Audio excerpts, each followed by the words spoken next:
I look out my window and watch the people go on with their lives.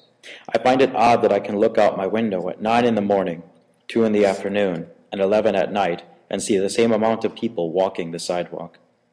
Before I came here, all I saw when I looked out the window were trees, cows, hills, and if it was evening, stars.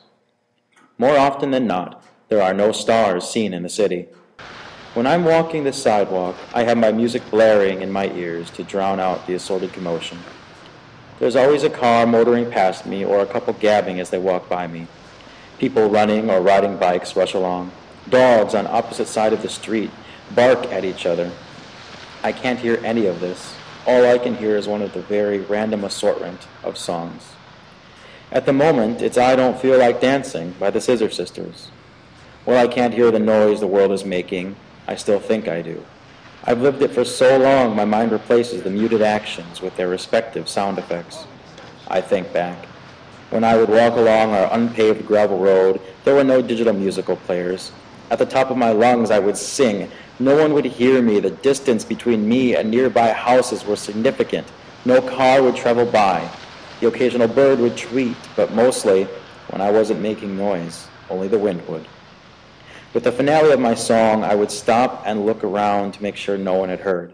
Then I would just stand still, try to hear the noise that wasn't there, sometimes applauding, sometimes laughing, sometimes just whatever I thought a city would sound like. A dog would bark, and I get pulled back to today. I walk across the street to the lake, thinking it looks so beautiful with the sun reflecting on it. It's expansive with an untold number of boats resting on it. I admire it for a while, then the smell hits me. Dead fish and rotting algae hit my receptors and I sneer, but only for a moment. Years of living next to it have built up my tolerance, and after a moment, I'm used to it.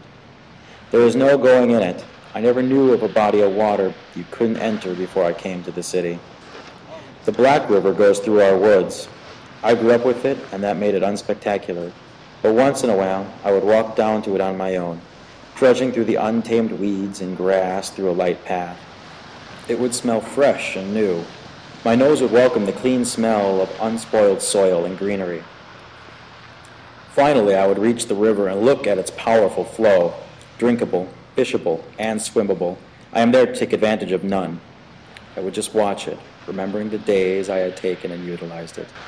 Other than the occasional bird leaving a branch, the river's trickling is the only noise around. Across the way, I look in the highest tree and watch the nest that has been around since before I have.